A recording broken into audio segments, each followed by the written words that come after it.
Hello guys, my name is Stealthy Striker and welcome back to another video. And in today's video, I'm going to be doing my first comic book review. I'm going to be reviewing Nightwing number 78 by Tom Taylor. It is the first comic book in Tom Taylor's Leaping into the Light arc. So I'm going to be showing the panels on screen as I read along in real life with an actual comic book. I would encourage you to go out and buy these comics to help support the industry. It's not an industry that's too big to die if you don't purchase it. It's not like movies. You need to buy comics if you want them to continue being made. Anyway, let's get into the issue. First page, Gotham Heights Park. Then, Grayson says, I've always disliked bullies. Three bigger guys are bullying this one smaller kid. And you see Barbara in the background yelling, leave him alone. The bullies ask, you got a problem, girl? Babs says, yes, I do. And then Grayson yells, hey, from off panel. And the bully says, you seriously want to butt in, Dick? Grace acknowledges that you need thick skin to go through life with the name Dick, which is definitely true. It's just very easy material for bullies to use. Shelton, the bully, then says this extremely violates Dick, saying, yeah, I know who you are. I caught your last act at the surface. Best thing I've ever seen. The Flying Graysons. Guess they couldn't fly after all. Referencing Dick Grayson's parents' death at the circus when the mobster Tony Zuko cut their trapeze lines. Dick says, walk away, leave the kid alone. The bully then attacks Dick. Dick dodges and hits him right in the chin. Then Babs jumps in as well, and the police show up. The bully thinks that this will be good for him because his dad owns the police, but Barbara is the daughter of Gordon, who at this point is only a captain and not yet a commissioner, or just a detective, actually.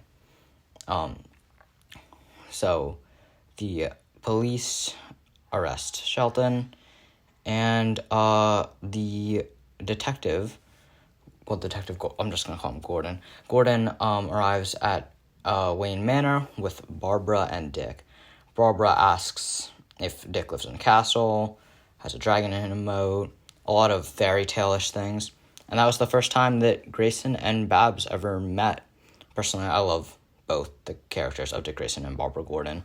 So this was a really nice moment, in my opinion. So Alfred greets Dick and the Miss Gordon at the door. And Dick starts washing the dishes. Alfred tells Dick that even though Batman is a hero with a mask, he's happy that Grayson is able to be a hero with and without a mask as well, which is a whole step over being just a hero in costume. He is always a hero, which is a really nice moment you're seeing from Alfred, and it just means so much more now that it's a memory that Grayson remembers even after the death of Alfred in City of Bane. Then we have this beautiful, beautiful, beautiful, beautiful two-page spread of Bloodhaven and Grayson just jumping above it. Nightwing Leaping into the Light Part 1. Tom Taylor is the writer, Bruno Redondo is the artist, and Adriano Lucas is the colors. This is just an amazing scene. I love this panel so much. Alright, then we have now. So before it was then, now it's now. Grayson says, Bloodhaven doesn't have the madness of Gotham. It's just cruel. And there are a bunch of bullies, thugs even, chasing this three-legged dog and kicking it just because it's disabled. Grayson then walks on the scene and says, I'd usually open with something disarming and witty, but then I'm usually not this disgusted. The bullies say they're having fun. Grayson says, your idea of fun is torturing small animals? You need to broaden your horizons, people. Find something less destructive. Maybe catch a movie, take ice skating. The thug then says, I guess the fun's over then, and points a gun at the puppy. Grayson says, I'm not letting you shoot the puppy in the head, disarms him. And we have this beautiful action sequence. It's just one nice flowing panel as Grayson beats up the thugs. It's just a really nice art here. I think Redondo is doing a beautiful job with these movements. Then on the next page, after the thugs have been beaten and are walking away, Grayson attempts to bond with the dog, fearing humans after what she's gone through, bites him.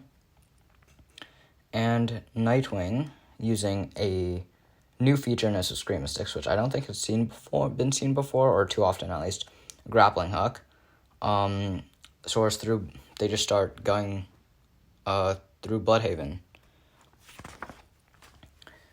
Then we cut to a different part of Bloodhaven. I actually think it's pronounced Bloodhaven because of the double dots above the U. But Grayson says, "I've always disliked bullies, and the study is run by them. I used to stand up to Blockbuster. Nightwing Rebirth, the first few volumes, would show you some of that, and all the other criminals. But when I went away, after he got shot in the head and lost all his memory, and they got worse, Blockbuster has a conversation with the current mayor, and when the current mayor is not doing a satisfactory job for Blockbuster, he is killed, and Melinda Zuko is the next mayor. So, Melinda Zuko, it would be the daughter of Tony Zuko, the one who killed Dick Grayson's parents. So this is quite significant for Grayson when he will find out, or when he does find out.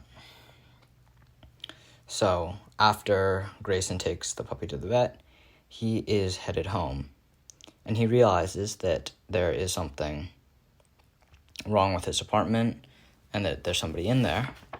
So he suits up, he jumps in his Nightwing suit, he's grabbed, he's thrown into a wall, and Babs is there, and she says, "Surprise." I think this is a great thing that Barbara's being introduced to the Nightwing series, as it's reminiscent of the Chuck Dixon run, which is, in many people's eyes, one of the best Nightwing runs of all time.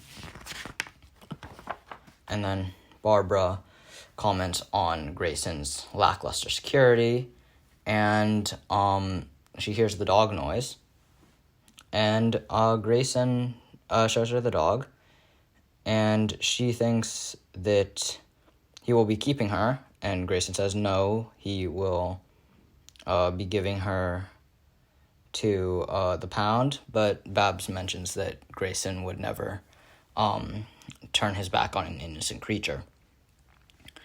And Barbara then executes, or tells Dick that she needs to execute Alfred's will.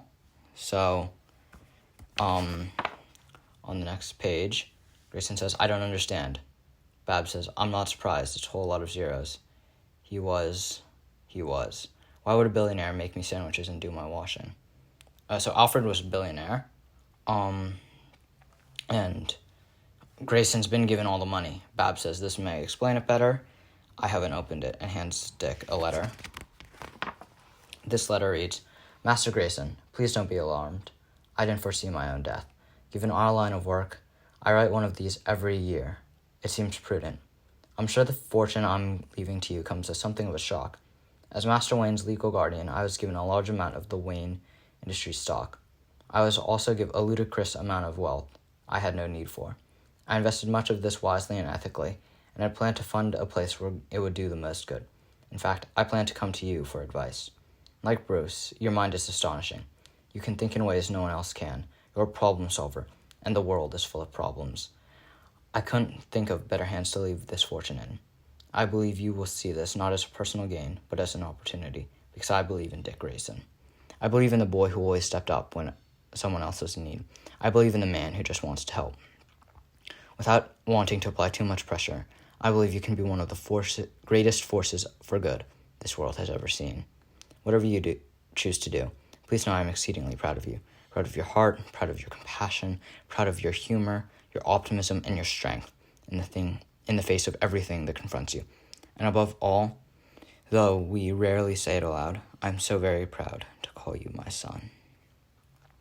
This was a very heartwarming letter from Alfred. Just very, very, very nice. I love it. I love it. And then on the final page, we see that Melinda is now mayor, and her, what I'm assuming is bodyguard, says, "What about Dick Grayson?" Melinda says, "I'm not ready for him yet. You can't wait too long. You may not get another chance." "I know. Soon," Melinda says, with a poster of the Flying Graysons and Dick's face circled with the words, "Next, Ghosts from the Past." So overall, I would rate this comic a solid 8 out of 10. Really good artwork, really good start to a story. I love the incorporation with Babs, the flowing action scenes, the note from Alfred. A really good start, but I don't feel that the action has really been delved into yet. But overall, I'd say definitely pick this comic up. It's a very solid issue of Nightwing, and I would definitely recommend it. I'm really excited to see where this series goes in the future. So thank you guys so much for watching, and I'll see you guys in the next one. Bye, guys. Hello guys, my name is Stealthy Striker, and welcome back to another video. In today's video, I'm going to be reviewing the second part of Tom Taylor's Nightwing Leaping into the Light arc, Nightwing number 79. I'm going to be showing the panels on screen while I read in person, and I'll give my thoughts at the end. So let's get into it.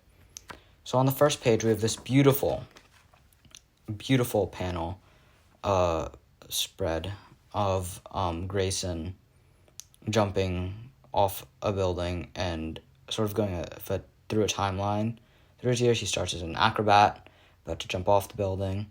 He then, as he falls, he becomes Robin, the original disco suit Nightwing, New 52 Nightwing, and into the rebirth Nightwing costume that we know today. He says, "I spent my life working without a safety net, because I've always had somebody to catch me if I fell. My parents," so his original parents, Flying Graysons, my father, Batman, my other father, Alfred, and it's shown Dick walking away after he's fired as Robin. My friends, the Teen Titans, drawn in the 1980s style, and my brothers, the Robins, Red Hood, Drake, and Damien. We all need someone to catch us when we fall. Someone who makes us feel safe. And it cuts to a panel of Barbara with Bitewing. It's really interesting that he considers Barbara more of a friend, I guess, or someone who makes him feel safe than Corey. Just saying, Dick Babs over Dick Fire. That's just the ship names. I personally prefer Dick Grayson and Barbara Gordon to Dick Grayson and Starfire. Babs comments on how the dog was out like a light and how she had eaten a lot of her weight in kibble.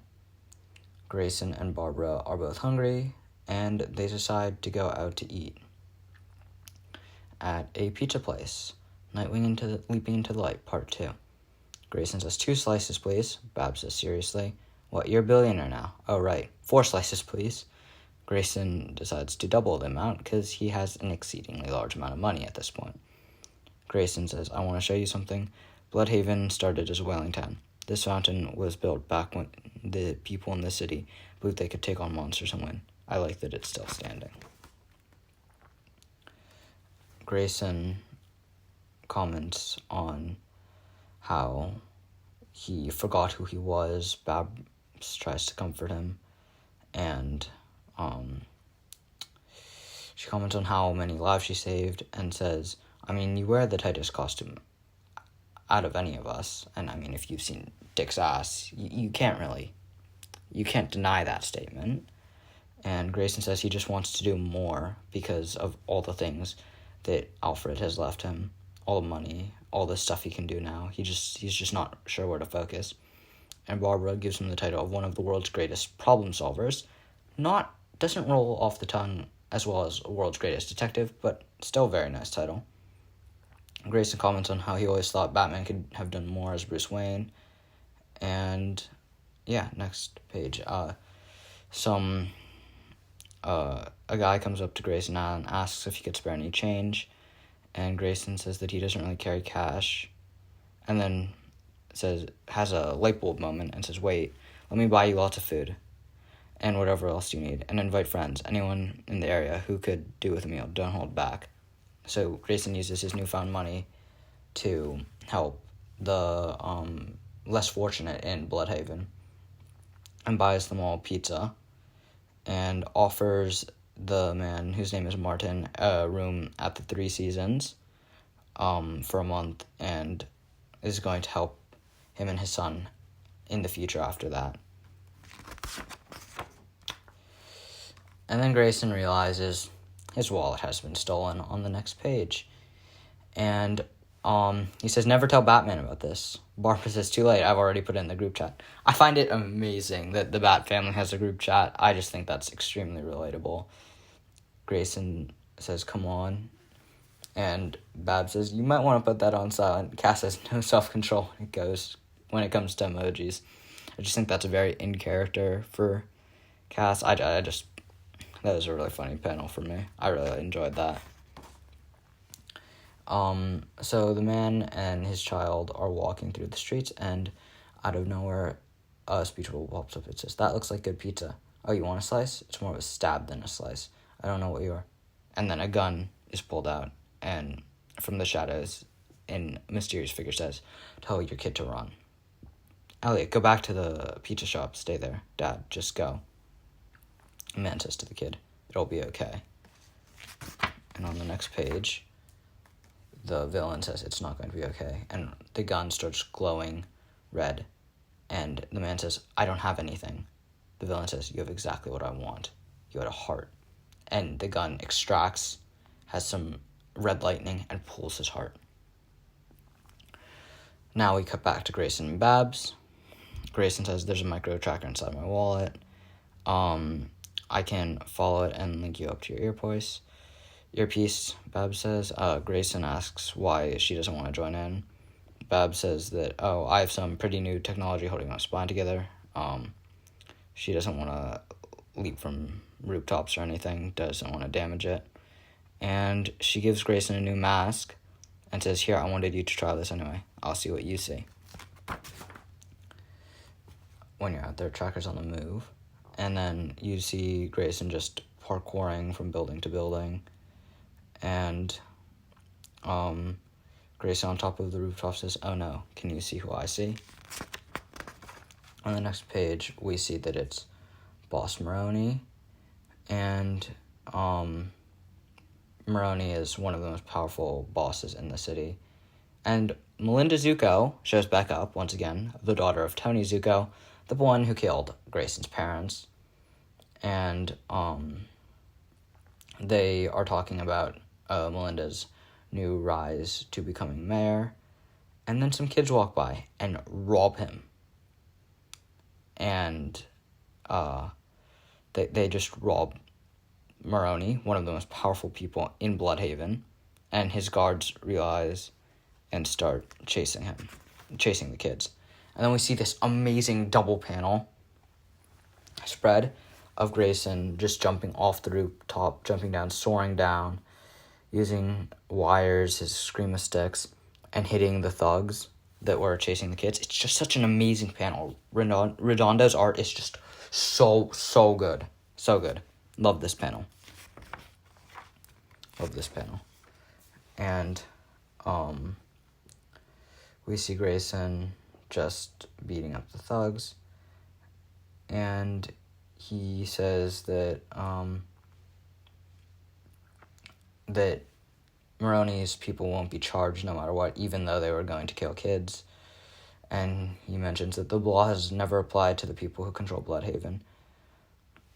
And Babs says that she's still going to call the police. And Grayson says Babs is going to be disappointed, but she should experience the injustice of Bloodhaven for herself. The city has forgotten how to take on monsters and win, referencing the statue that's shown in the beginning of the issue. It's not the only thing the city has forgotten. It's forgotten a lot of people too. Hey. And he arrives at a tent for homeless people that are all kids. And one of them asks, are you him? Grayson says, who? The man without a heart, which would be the person who took the dad's heart earlier in this issue. He says, the girl says, please don't hurt us. I'm I'm sorry, keep what you took. You need it more than just keep it. Bloodhaven never fails to hurt me. So he leaves his wallet with the kids because they need it more than he does. Babs says, "You were right, the police did nothing. I don't know how you put up with this place." She asks if he gets his wallet back. He says no. Babs says, "Did the kids overpower you? Because I'll need to update the back group chat." Grayson responds that he knows what to do with the money now. He wants to be a safety net for Bloodhaven. And that's how we end off this issue. Actually, no, we don't. The last pages, I want to catch the people who've fallen with blood. And the final panel is Heartless standing over the dead body of the dad that he took's heart. Overall, very good issue. Very good issue. I would rate it a 8.5 out of 10. We're starting to get into the action and some more really good art from Redondo, some good storytelling from Taylor. I feel like it's a brief upgrade over the last issue where it was more of an introduction. We got a bit more action in this one and a bit more story as well. I'm really excited to go see where we go, especially with this new villain, Heartless. I think Taylor's going to build him up, and hopefully he'll be an exciting new villain to add to Grayson's Rogues Gallery. Thank you guys so much for watching, and I'll see you guys in the next one. Bye, guys.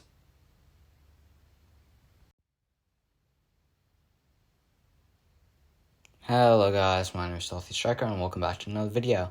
And in today's video, I will be reviewing Nightwing number 80 by Tom Taylor, with art by Bruno Redondo, and colors by Lucas.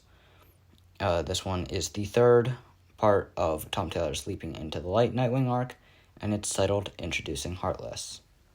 Now let's get into it. I will be opening through a real comic book and showing the panels on screen as I read along. So, the first panel, Dick Grayson's apartment, Bloodhaven. This may not work out. With the dog just barking, Nightwing's just barking. He says, "Please stop. I don't mind if you don't understand sit or stay, but you need to understand I work nights." Because, he's Nightwing. Then there's a knock on the door, and the police say, "Mr. Grayson, police, we'd like a word." Grayson mentions that he was asleep, and they come in and say, "You reported your wallet stolen last night, canceled your cards." "Yes."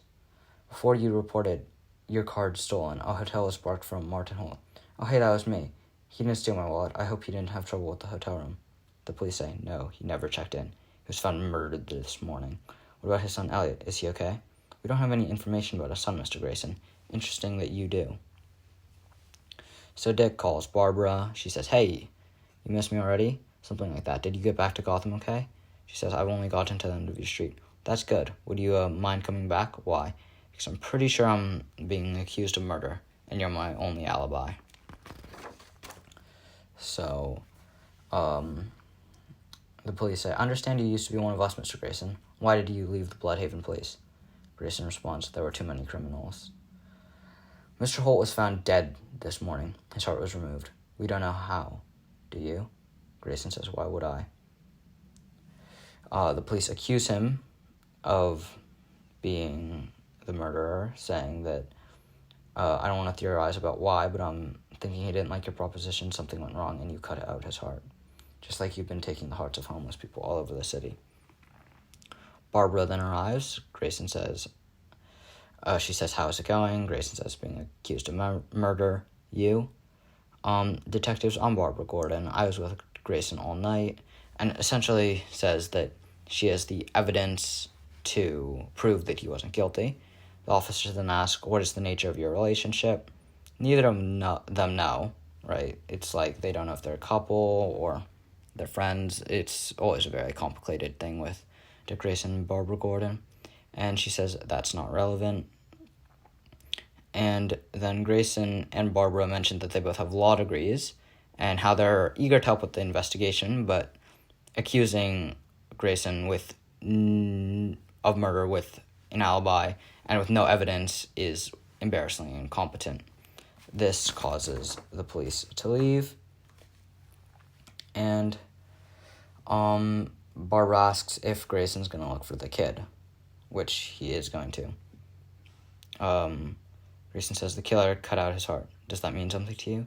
Yesterday when I chased the kids into the tent, they asked if I was a man without a heart, which means the kids have seen or know about the person who is taking the hearts of homeless people around the city. Barbara, Dick then says he needs to make a call. Babs asks to whom.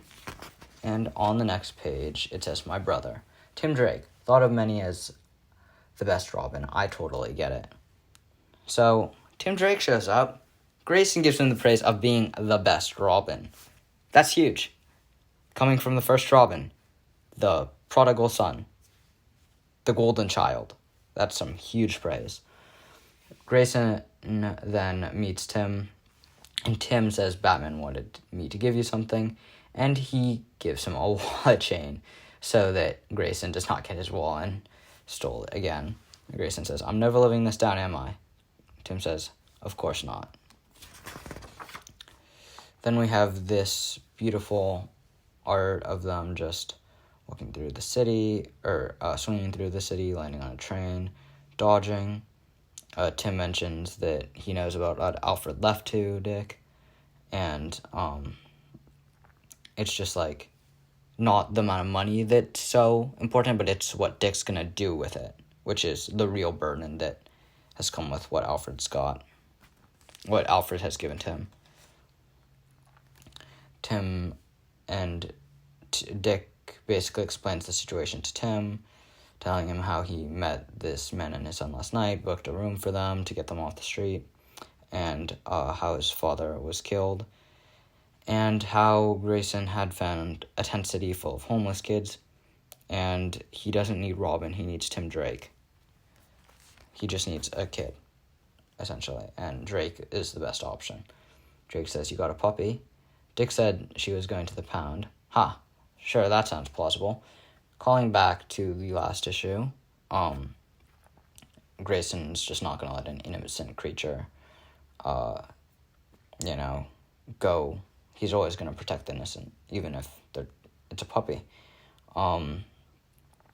So Grayson gives Tim the dog, and on the next page, we see that Tim is going to enter the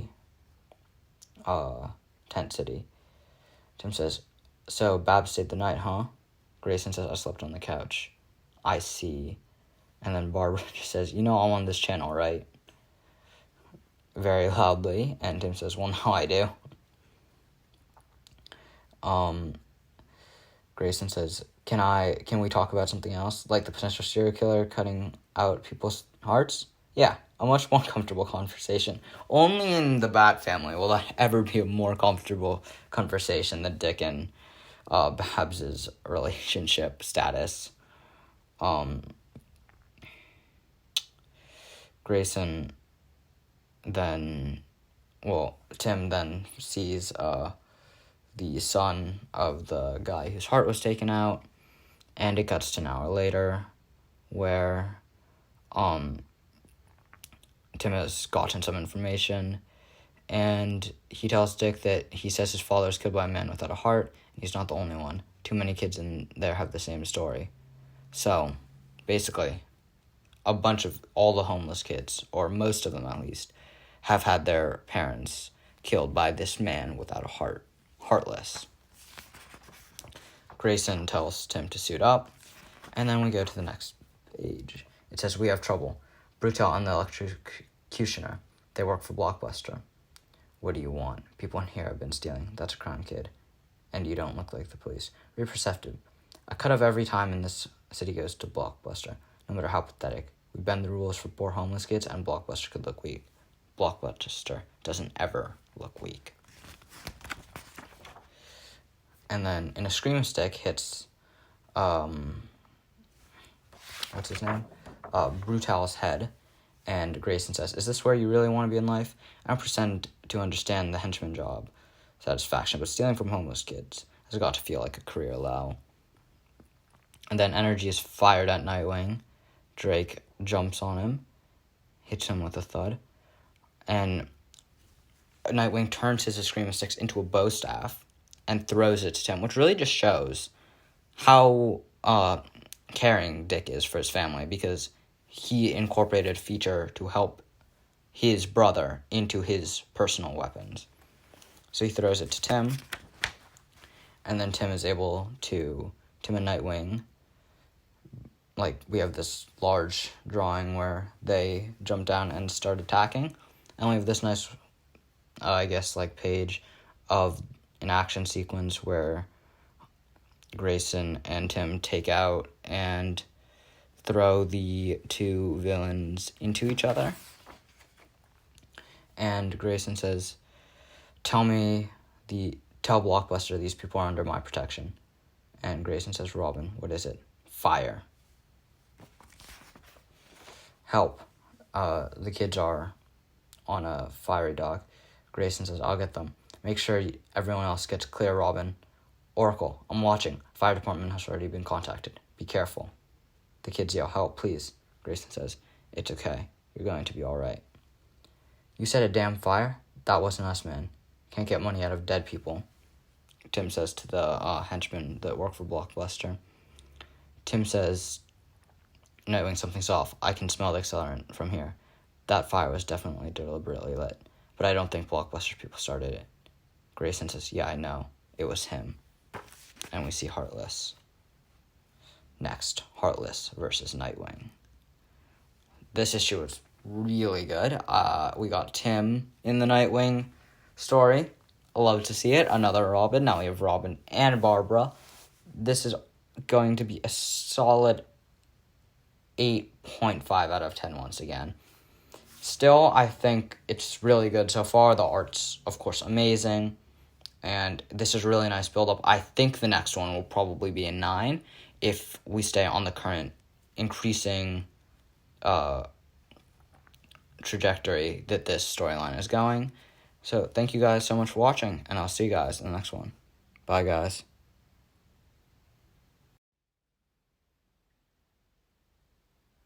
Hello guys, my name is Stealthy Striker, and welcome back to another video. And in today's video, I'm going to be reviewing Nightwing number 81, the fourth part of the Nightwing Leaping into the Light arc by Tom Taylor, with art from Bruno Redondo. So, how this is going to work is I'm going to read through the show, give my thoughts on each page, and then I'll give a full in-depth review. I'll be showing the panels on screen while reading it in real life. So, let's get into the comic. So on the first page, we have Bloodhaven City Hall, and Melinda Zuko is swearing herself in as mayor. I, Melinda Zuko, do solemnly swear to faithfully and impartially support the Constitution and to serve the citizens and uphold the laws of the city of Bloodhaven.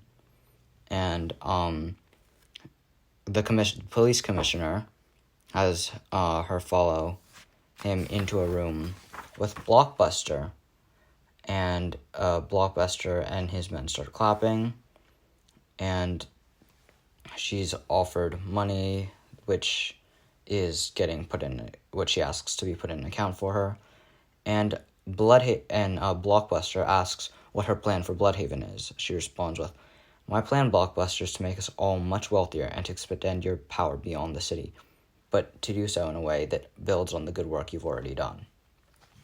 So Zuko, the daughter of the one person, Tony Zuko, who killed Grayson's parents, is working with Blockbuster, who is one of Grayson's most powerful enemies in Bloodhaven. So after flipping the page, we cut to the end of the last issue. Nightwing is facing off against Heartless on a burning pier with kids behind him. So Dick says, "He's here, Oracle. It's Heartless." And Grayson attempts to get the kids out. Heartless actually grabs a fire extinguisher and opens a path through the fire so the kids can leave. Grayson asks, "What are you doing?" Heartless responds with, "I don't want to watch them die. I just want to watch them run. I've heard of you. I was hoping we'd meet. Nightwing, Bloodhaven's guardian angel. You might have quite the heart," while pulling out the gun that he used to remove the father's heart a few issues back. We then get this really nice action sequence page. Redondo's art is amazing as usual. Grayson dodges the blast, throws in a Screamer stick. He's really surprised when Heartless actually catches it and whacks him back in the head with his own Screamer stick. And then we get a nice 2-page spread where it starts with Grayson being hit back, landing on the ground. Probably wasn't great because, Grayson got shot in the head. Head trauma, not a good idea for him. Grayson then dodges a punch and another punch. He then begins to stay out of reach and employ counter superhuman techniques, which I think is very accurate, right? Because Nightwing's been fighting enhanced people since he was 10, since Batman and Robin.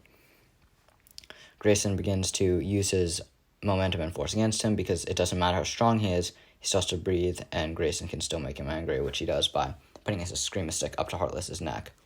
He does get thrown off, but he lands on his feet. And we go to the next page. Heartless is quite angry about this, and he says, "You know what? This can wait. I can kill you later."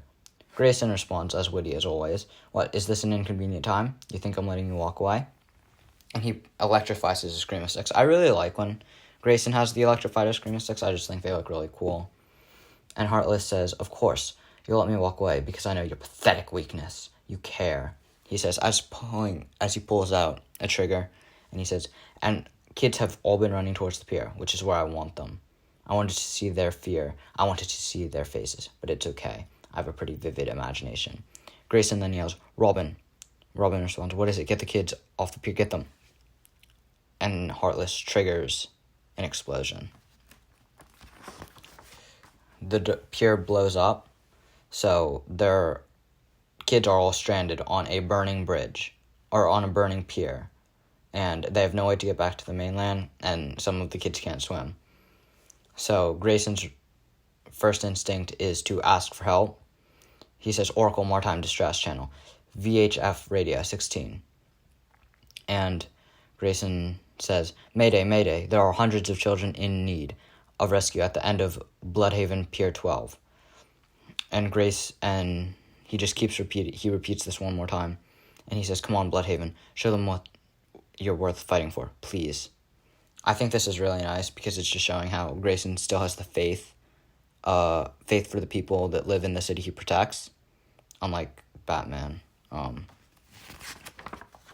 So on the next page, we see that ships actually do show up. We see ships coming from all over. We see quite a few ships. I think I can count 5, 6 on this page that are all coming to help the kids. And Nightwing passes out, but he's able to see all the ships come to save the children. And then we see the next thing starts with Barbara shining a flashlight in his eye and wakes him up. She basically says, "You lost conscious, you're still recovering from being shot in the brain, and you were punched in the head by an enhanced supervillain." And Tim calls Haley, Grayson's dog, Bitewing, which was a very popular fan name, so I'm really glad that got into the issue. And Dick says, "Bitewing, that's actually a great name, but her name is Haley." "You're telling me the people in this room, we can't have 2 names?" Barbara says, "I have 3.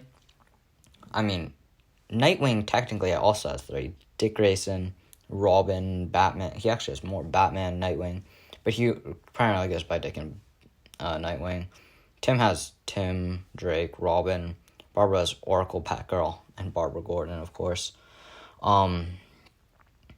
Grayson asks how the kids are, and he says, they're back on the streets, but boats came from everywhere to help. It was pretty amazing. And Grayson says this thing that says a lot about how he feels about Bloodhaven. People of Bloodhaven have never been the problem. It's the criminals and the ones in charge.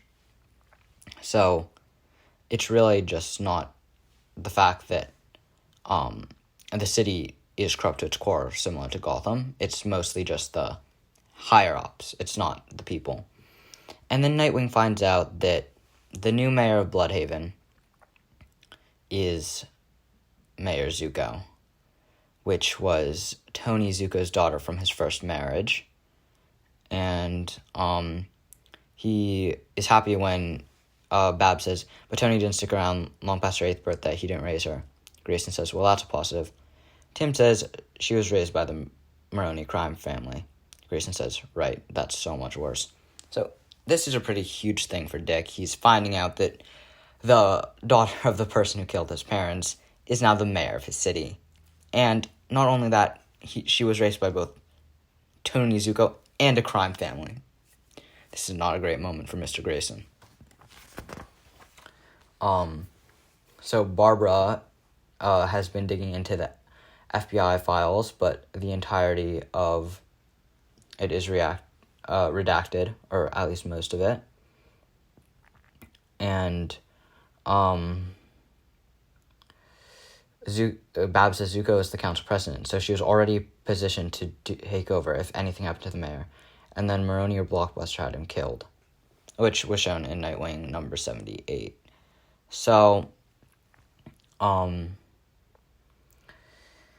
Grayson says that when he was planning to catch the people who had fallen from the city, he wanted to work with the city officials, but he says protecting Bloodhaven from heartless Blockbuster Maroni and a criminal mayor makes things a lot harder. I'm going to pay Melinda Zuko a visit, see what I can find out about. Babs and Tim both say that it's a pretty bad idea because, he's taken a hit in the head, and he's just woken up. But he decides to go anyway because he's lying in bed and he thinks, Mayor Zuko, the criminal daughter of the man who killed my parents, is the mayor of my city. There's no way I'm sleeping. So, as he's creeping around to enter, Babs gets on comms and says, Dick, you there? What are you doing? Dick says, yep, resting. Grayson then takes out his Eskrima stick, uses a new laser function, and cuts a perfect hole through the glass. Babs says, you're still wearing my camera. I may have forgotten that. That would be the head injury, quite possibly. Concussion, which calls for sleep, hydration, and no physical activity of any kind. It's okay. I'm just checking out Zuko's place. I'm going to be quiet, as he opens the window. I'm not planning on any physical activity as he enters, but there's a bodyguard behind with a baseball bat, and Barbara sees this, but Grayson barely dodges and is able to knock the sword out of her... Oh, it's a sword. I thought it was a baseball bat. A sword out of her hand and get down the stairs. He says, she's not in hand. She's just good. Very good. And since Grayson's head is spinning from being hit in the head, he gets knocked down the stairs, and Melinda Zuko comes out and says, it's okay, Audrey, I've got him. And Grayson thinks, I should have really listened to my friends, as a baseball bat is shown, and thud. So I'm assuming that she hit him in the head to knock him out. We see that Grayson is waking up on one of the last pages, and he says, unconscious twice in the same day. That really can't be good for me. Tied up and hang on. I'm not wearing my mask. Zuko. Dick Grayson. Melinda Zuko just took off Dick Grayson's mask. That can't be good. And, Grayson breaks free of his binds and says, you know me, I know you too. You work for the Maroni crime family. You're the daughter of Tony Zuko. No, I'm not. I thought I was for a long time, but I learned the truth. Interesting. My real father was named John Grayson. I'm your sister. Next, the Graysons. Holy shit, that was a plot twist that I did not see coming. Wow. Okay, this issue, solid 9 out of 10. Amazing action sequences to start off with. We got that amazing Dick Grayson versus Heartless fight in the beginning, and then that plot twist at the end of the book. I didn't see that coming at all. I mean, holy shit, was this a good book. Tom Taylor's writing was on point. So was Bruno Redondo's art, especially with the fight scenes. Definitely pick this one up. If you want to get any of the ones that have come out so far, get number 81. Or, this one is so good. So good, guys. Anyway, thank you guys for watching. And if you enjoyed, please like and subscribe. And I'll see you guys in the next one. Bye, guys.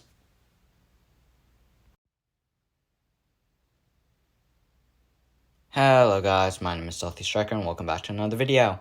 In today's video, I'm going to be reviewing Nightwing number 82, the fourth part of Nightwing Leaping into the Light by Tom Taylor with art by Bruno Redondo. So, as usual, I will be reading through the comic and giving my thoughts at the end, but I will be giving my thoughts on each panel as we go through the book. And I might be reading some speech bubbles and summarizing as well, in case you don't want to look at it and you just want to listen to it while you're doing something else. I've really been enjoying this series so far, and I'll be showing the panels on screen as I read through the book in person. So let's get into it. So, when we flip to the first page, Grayson, so it's just been revealed last issue. If you haven't watched that video, go watch it for number 81. But she's just taken off his mask and revealed that Melinda Zuko is his sister. Grayson says, "My sister? I've studied my family history. I know if my father had another child." Why? He didn't. He? Oh no. I need my mask. I think your secret identity might be blown by now. It's not that. I have to stop something. Oracle, Nightwing, are you okay? I'm okay. Call off whatever rescue is about to take place. Bab says, "They attacked you." Grayson responds with, "They defended themselves from a masked man who broke into their home." And Oracle says, "This is Oracle. Stand down." And then on the next page, we see that Donna Troy, Oracle says, "Big Bird extraction protocol is canceled." And Donna shows up, a member of the Titans, along with the rest of the Titans, Starfire, Cyborg, Raven, Beast Boy. It's really nice that they came. Even Batman came. And you can just see that they all had hurried to save Dick, which is a really nice moment. I guess after KGBs, no one wants to lose Dick again. So the entire Titans, and even Batman, flew out to help Grayson if necessary. It's a really nice moment in this book. And now that he's done that, we cut back to Grayson and his sister. And he says, "All right, we're good." His sister responds with, "What was that?" "I'm guessing you almost had a building full of very protective superheroes." And Grayson says, "Now we should talk." And Zuko says that what he needs to hear would be better coming from someone else who was upstairs. And she also says, "Let's get you changed first, unless you're happy to share your secret identity with more people today." Grayson asks, "Who am I meeting?" And Zuko says, "My mother." So it says, oh wait, no, this is part 5 of Leaping into the Light. I'm sorry. Yeah, this is 5. Brain fart. She says, "My God, it's like looking back in time. You look so much like John. You have the same kindness in your eyes." And there's Mary shining in that beautiful Romani smile. I'm glad that they've actually acknowledged that the Romani heritage thing is still canon. I was pretty unsure about that. "What have you told him, Melinda?" "Only who I am to him. I thought it would be best coming from you, of course." "Dick Grayson, my name is Mei Li Lin. Please sit."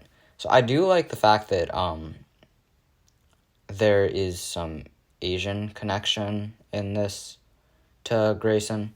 I guess that's just me personally. I guess it helps me relate more because I'm Asian. I don't know. Always nice to see someone minority in comics, though. So then we flash back to before Grayson's parents were together with this people. I was 23 years old when I paid for and when I came to this country. Tony Zuko was violent and possessive, but I had no interest in being possessed. One night he took me to circus. I saw an opportunity, and I took it. So she ran, and Zuko comes looking, yelling, "Melee," and I'm assuming this is John. Grayson comes out and says, "I'm sorry, sir, can I help you?" "I know she ran this way," Zuko says. "I don't know who you are." "You lying to me, kid?" And Zuko pulls a gun on John, and Mary comes out and says, "John." Grayson responds with, "It's okay, Mary. This guy's not going to hurt anyone." And then John grabs the gun, disarms him, and they get in a fight where Mary and John absolutely slap the shit out of Zuko. And Zuko says, "Gonna end you, bouncing freak." And Mary yells, "The gun." And they proceed to take the gun from Zuko. So I guess this is actually really important because it shows that Zuko actually had a reason for killing John and Mary, and it wasn't just out of the blue. It was because they defended, I'm assuming at least that they defended Mei Li. from this guy. And Haley, of course, the owner of the circus, came and basically asks them if they've seen the woman, and they say no. And John says, please accept this oversized fluffy bear and all the condescension that goes with it, and gives it to Zuko. The Haley then asks, is she in your trailer? Grayson responds with, of course, good man, look after her. So then, essentially, Grayson and John Grayson, I'll just start saying John, have a conversation. They introduce themselves, and I'm assuming they get into a relationship. Alright, next page, we have this very nice double spread with acrobatics and different,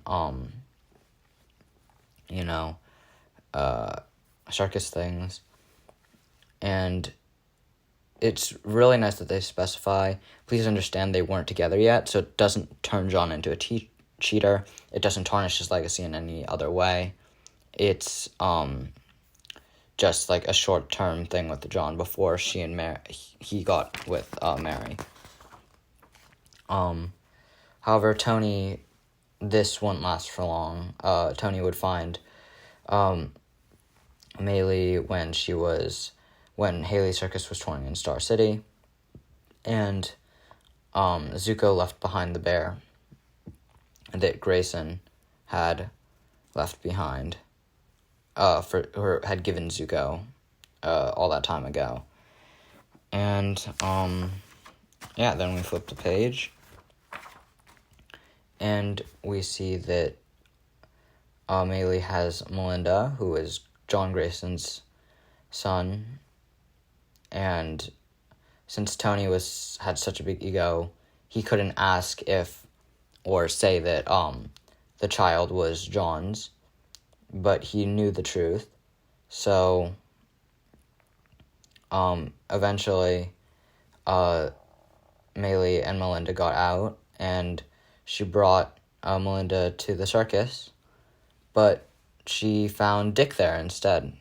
And you can see Dick getting on the trapeze bars for the first time, which is a really nice panel. I really like, it's like even more of an origin for Nightwing than we already have. We just see him swinging for the first time, and him catching his mom. This is a really nice spread.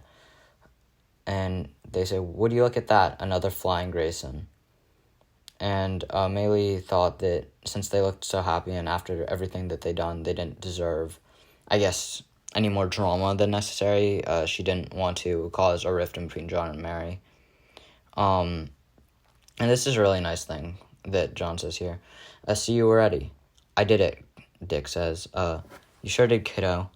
Now comes the easy bit. You have to learn how to fall, but it's okay. We all fall together.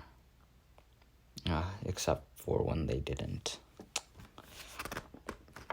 Maylee says, I always planned to come back one day, but before I found the courage, Tony killed them. Zuko knew them. He targeted them. Maylee apologizes to Dick, and Dick says, I'm sorry for what he did to both of us. And Maylee basically asks, have you had a good life? Are you loved? Grayson says, I have, I am. And Maylee says, I'm so glad that you and Melinda finally had the chance to meet. I'm very proud of her. She's just been made mayor, you know? I know. It was wonderful to meet you, Miss Lynn. And he thinks, I'm so sorry your daughter is a criminal. Grayson then says, she doesn't know the truth about you, does she? She doesn't know what you really are. Melinda responds with, you don't know what I am. Melinda's bodyguard that says, Melinda, we have a whole lot of trouble. Audrey, what's happening? It's him. It's Blockbuster. And then the issue ends. I would rate this probably an 8 out of 10. It's definitely not as good as the last installment, but I think it's a really nice origin for Melinda. It's a very nice origin for Melinda Zuko, definitely. And it also gives more depth into why Tony Zuko specifically targeted the Flying Graysons. and it just shows how his parents were also heroes in their own right. It also shows some stuff with a young Dick Grayson, which I can appreciate. So yeah, 8 out of 10 for this one. Once again, the art is fantastic. The writing is also good. I just prefer action-packed fight scenes. I think most people could get behind that. And that's why this comic will only be getting an 8 out of 10. But I'm really excited for the next installment in the series. So thank you guys so much for watching. And if you enjoyed, please like and subscribe. And I'll see you guys in the next one. Bye, guys.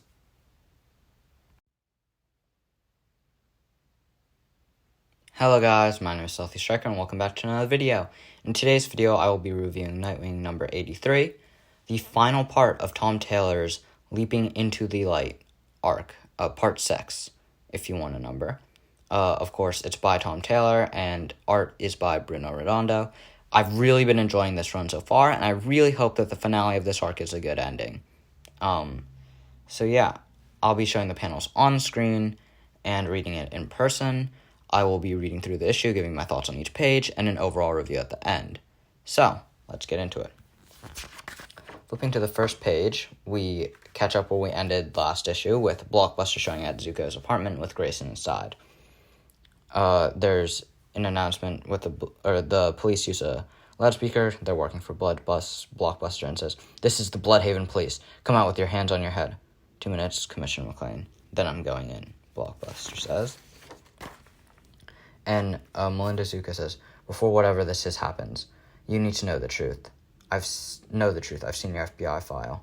What you've probably seen is a file that's more redaction than words, which is exactly what happened in the last issue. She is dead on." And Grayson says, "Are you telling me you're not working for Boss Maroney and Blockbuster?" Zuko says, "I'm not, but most men certainly think I am. My FBI file will tell you I grew up with the Maroneys. What it won't tell you is that I brought down 2 crime bosses from the inside. Now, I've worked very hard to get where I am, and I plan to do the exact same thing for Bloodhaven." "Really?" Grayson says. Melinda says, "You have difficulty someone could have a double life?"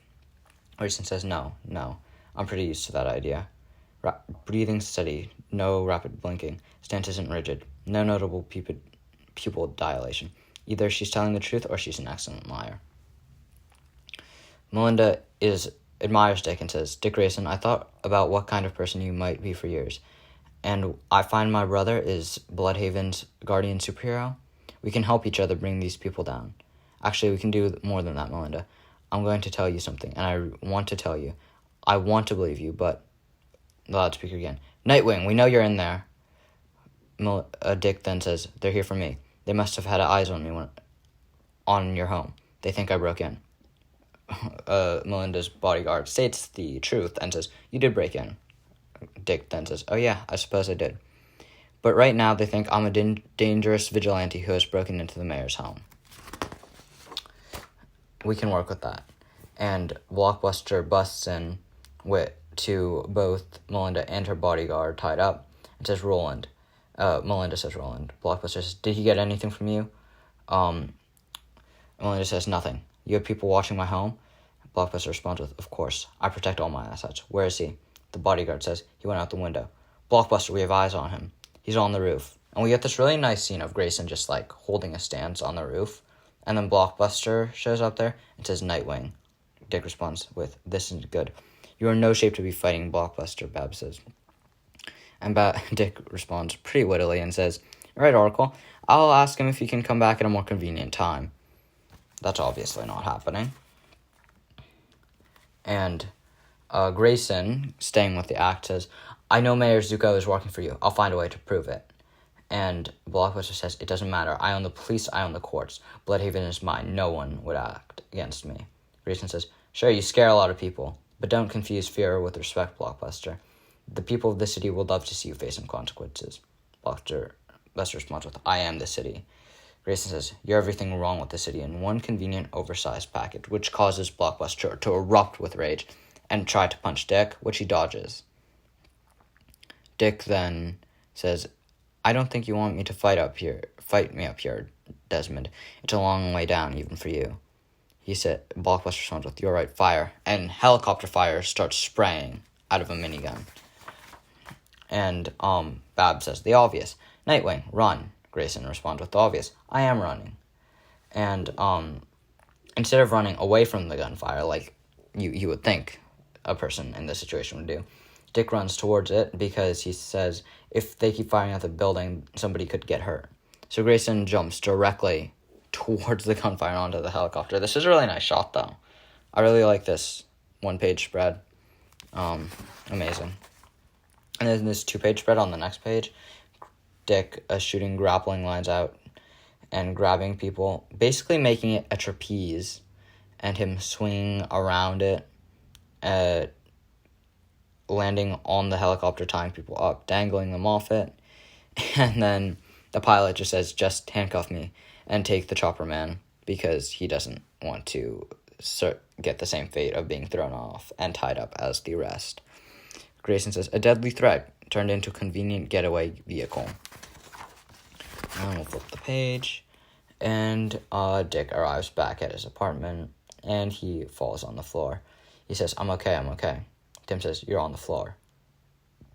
Dick says, I'm okay on the floor. Babs and Tim bring Grayson to his bed, and Grayson says, you heard, I have a sister, and even better, there's a chance she's not evil. I heard you need to talk about it. Hello? Good night, Dick. So Dick basically falls asleep. And then the next day, Grayson wakes up and says, or actually not the next day, 2 days later, Babs says, good morning. I guess, honestly, I thought I'd sleep for longer. Babs says, you slept for 2 days. And then Grayson says, I need to start talking to people.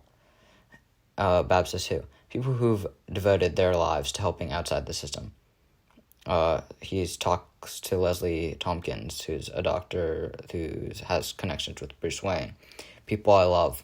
It shows the Titans. And then he says, experts, Lucius. I really like these panels so far. These are really nice connections. And it says, and then a friend. And we see Superman. What brings you to Metropolis? Grayson says, I have an idea. You gave me my name, Nightwing, and you've given me some of the best advice I've ever received in my life. I thought you might have a unique perspective. Superman says, being an alien? And Grayson says, being one of the most human people I know.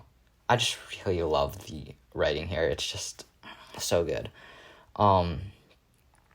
Superman and Grayson relate to Bruce being persuasive, judgmental, and often infuriatingly right.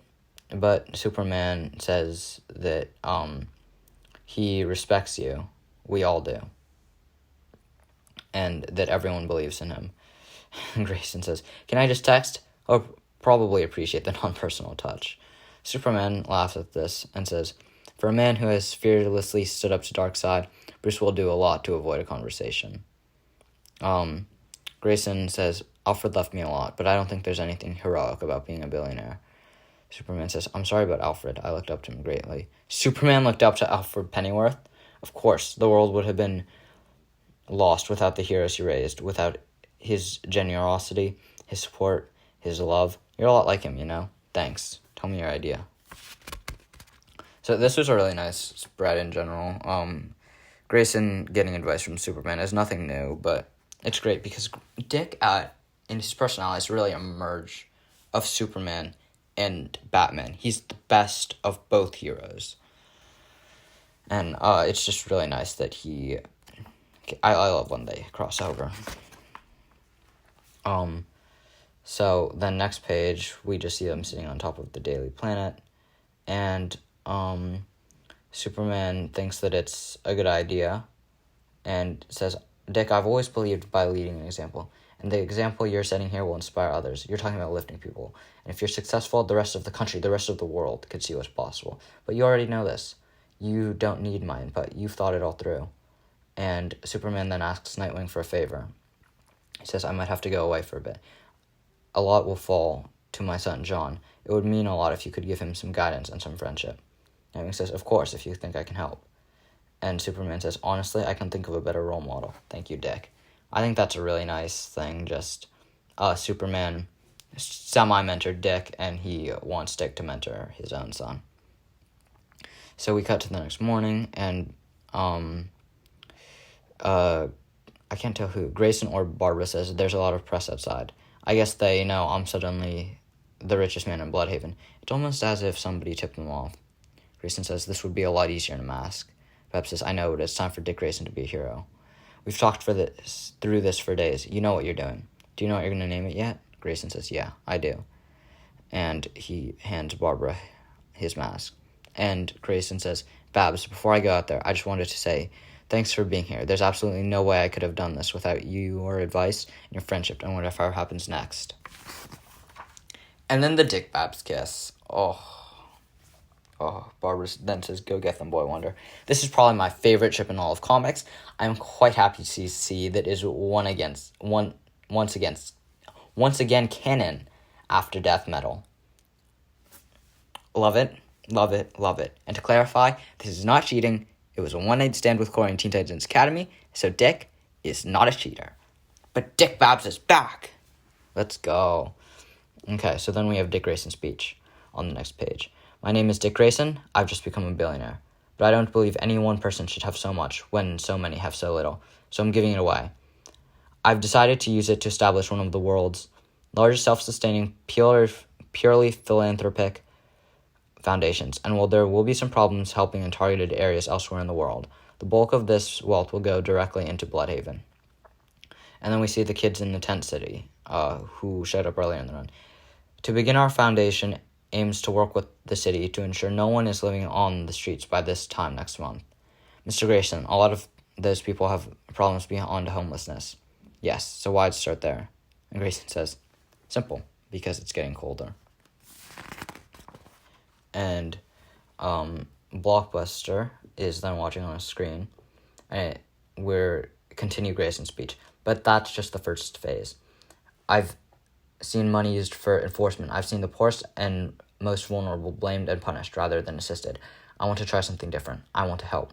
Desperate people do desperate things, and powerful people have preyed on those less fortunate and profited from them in the city. We aim to make those people obsolete.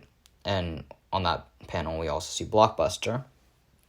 So yeah, too many people have fallen in Bloodhaven. It's time we caught them. Today we begin working on public and affordable housing, access to employment, prisoner rehabilitation, public transport, free renewable energy, healthcare, and a guaranteed living wage. And then that was with Babs and Nightwing on panel. And then the next panel is Melinda Zuko and her mother. And they say, today we begin a program completely aimed at ending poverty in this city. Zuko's mom says, I like him. And Grayson ends with, today I announced the Alfred Pennyworth Foundation, ending the series off like it started, with a reference to Alfred. And then the Bat Family group chat shows up. Oh, so it's an icon of a bat, and we have Bruce, Babs, Dick, Jason, Tim, Cass, Staff. I'm assuming we also have Damien and Duke, but they're just not in the title. But his phone has Steph saying, wow, Tim, always raising the bar for the rest of us. Proud of you. Jason, nice work, but before you give it all away, don't forget you owe me $20. Damien says, not that it's a competition, but you win. And Cass does emoji spam.